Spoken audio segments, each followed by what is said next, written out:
I'm thrilled now to somewhat introduce Michael Rector, the new athletic director for the Millis High School sports. Michael, thanks for taking a few minutes to join us on the kickoff and Absolutely. talk a little bit about your new role and the upcoming season and all that. Thank you. I appreciate it. My pleasure. So, Michael, when you started thinking about coming to Millis, what attracted you to the athletic director position, and what are you most looking forward to in your new role? Absolutely. What attracted me was just the community itself is just really big on athletics. And I truly believe athletics is, a backbone to students and their success later on in life. And we've had great competitions with Millis last year when I was at Westwood. Just such a fun environment. I knew some people that I went to college with at Bridgewater State who are from Millis and just truly care so much about the community. And I know there's a lot of people that come back and give back to the community and even work here. And Derek, who was here the past couple of years, has done such a great job and has been educating me as well through this process. But overall, just so excited to have the opportunity to meet the student athletes, build relationships, and continue to drive on the traditions that I'm still eager to learn about here at Millis High School. Fantastic. So, you're coming from Westwood High School, as you mentioned, where you served as the assistant athletic director. What did you learn most from that experience, and what are some of the things that you hope to take from there and apply here? Yeah, a lot of it is like the back work that a lot of people may not understand or may know, and then it's the organization, right? The scheduling, getting the officials ready. I'm very excited to be present at all the games. Last year, I did a couple little behind the scene things, but being present at the games is something I'm very eager to be part of. And really just learned a lot about just the day-to-day operations and things, like I said before, that you may not realize go into it. And the organization key is pretty important. Yeah, for sure. I've had the opportunity to work with your predecessor over the last 2 or 3 years in volleyball, basketball, football.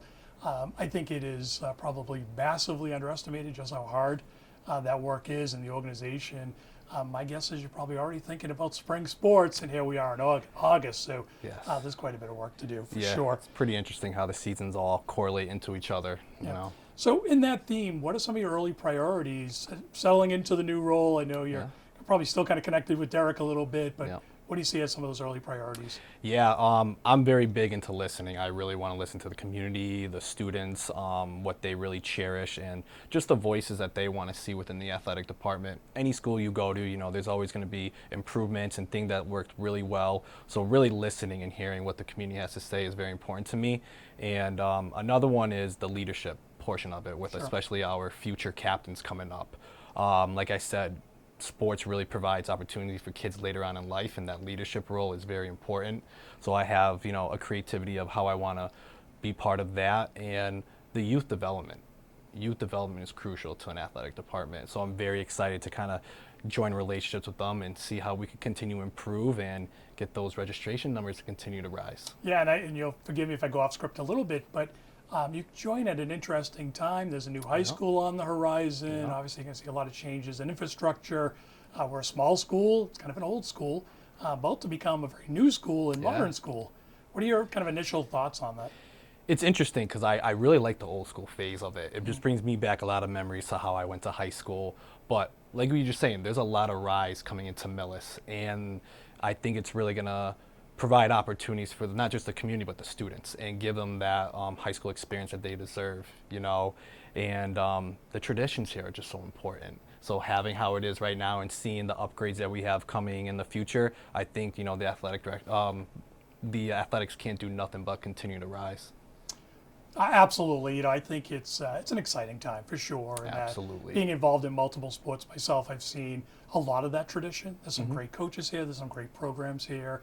Sometimes it gets lost as a smaller school. It's not always easy. Sometimes we take our bumps along the way. But there's been some really, really great athletic moments, student athlete moments. Yeah.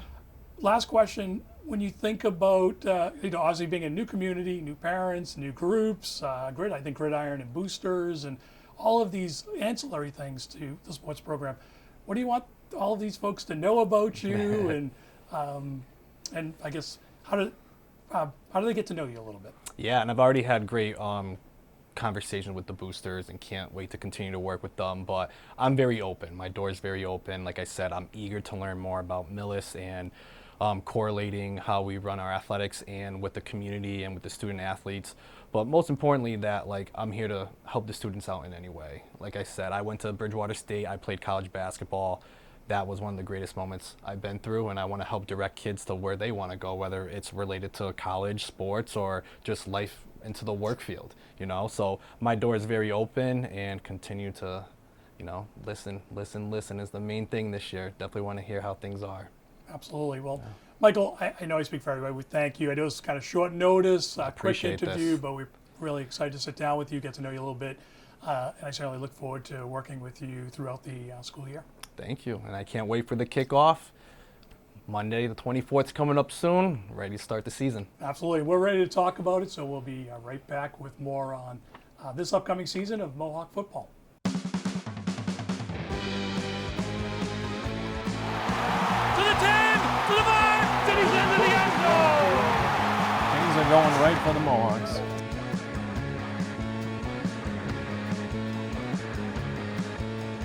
Hello, Mohawk fans, and welcome to the Kickoff Show. I'm Paul Ayton, alongside my partner. Brett McGowan. So, Brett, the summer season's coming to a close. The leaves are starting to change, and that means football season's on the horizon. I know for you, it's a school year coming up. Right, school year starts. It's like a couple weeks. That's it. Summer's at an end.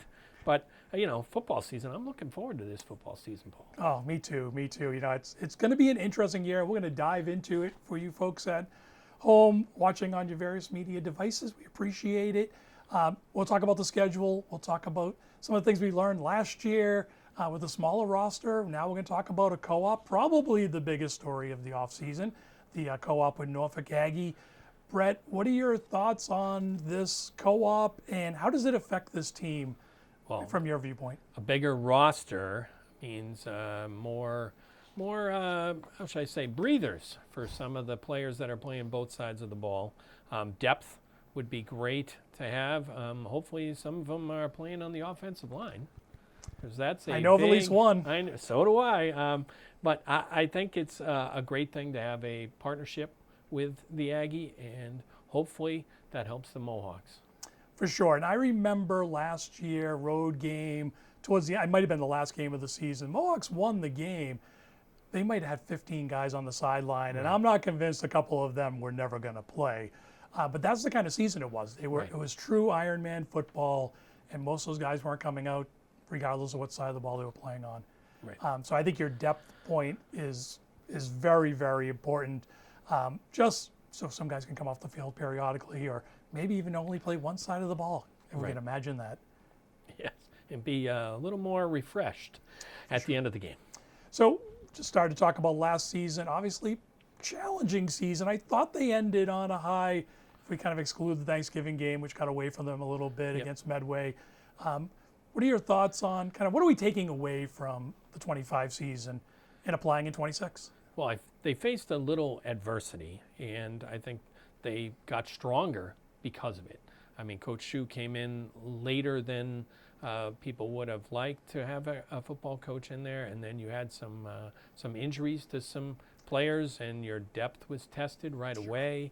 I mean, a lot of the kids, such as Mr. Smith, Jacob, he got hurt, and then he didn't see the field again, and that's a shame. That kid has so much potential. I mean, a lot of these young players got playing time. So yeah, for sure, and I think that's where some of that experience. Jacob was kind of cut short a little, as you mentioned. He was having we've commented on many times, fantastic game. Then the injury. I think about Noah Ryan and his injury, very similar. Was having a terrific season, but they have a lot of experience as younger players they can carry into this year, and of course they'll be led, by the Tri-Valley League All-Star Owen Caulfield, his senior year. What are your thoughts on his progression? And I mean, we know how good he is, but what are your thoughts on him leading this team? 4-year starter here coming out. He's got an absolute rifle for an arm, and he can put it on a spot. And if his receivers are healthy, and with the addition of Jaden coming back and Fitz coming back this year, along with Lincoln and Matt Noonan, and again, Noah Ryan coming back, and Jacob from injury. I mean, they have the potential to be an explosive offense. Yeah, for sure. I'm excited to kind of see that in action. I wonder, and I haven't talked to Coach Shu, I'm not giving away any secrets, but I do wonder if we see kind of a wishbone or some type of multi-back set, Jaden on one side, and you mentioned Noonan. Matt Noonan, thank you, on the other side. Two very talented backs. Play action could come into play, going and get the ball downfield to some quick receivers. So lots of interesting aspects to this. Putting Dylan Fitz in the slot with his speed, I get very excited. When It's going to be fun to call. One of the interesting things that I was looking at as I was getting ready for this is 3 of the first 4 games on the road. I was going to say 5 road games, 3 home games. Right. Those home games are Bellingham, Medfield, and I'm forgetting the third. Norton, is it? Norton, thank you, which will likely be homecoming, folks. That Norton game, we'll get to that in a little bit. But tough schedule. Yeah, as a coach yourself, Brett, that's a tough schedule. How do you look at that? You're starting with 3 out of 4 on the road, so there's some time to do some bonding, and there's some adversity. You're going into hostile environments, and might be very good for them. Paul, the game that I'm looking at on the schedule is BMR. That's week 1. Yeah. So let's see how they do. BMR went 6-2 last year, and the Mohawks beat them.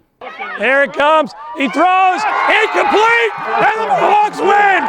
The Mohawks make the play to end the game.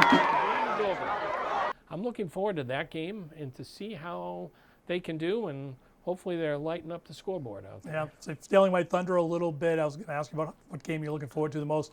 For me, selfishly, that 1-point loss to Dover Sherborne still sits with me a little bit. Yeah. Kind of looking forward to go to Dover Sherborne. Maybe we can turn the favor this year. Certainly, and again, a league game. So, an important game, but certainly a game that they can compete with Dover Sherborne and maybe come out of there with a win.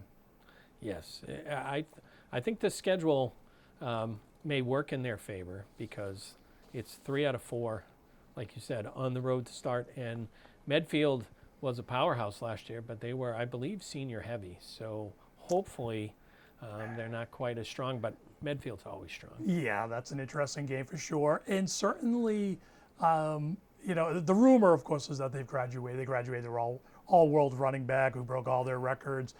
But I tend to agree with you. Never an easy out. I don't care what sport it is when you're talking about Medfield. I think that's that the rivalry is entire fantastic. TVL. Yeah, the entire TVL's like that. for sure. It's a tough league. So we mentioned the 3 of 4 on the road to start things out. They'll open up their home schedule on September 25th. And then that Dover Sherborne game I mentioned will be a Thursday night game because it's the night before Halloween. Right.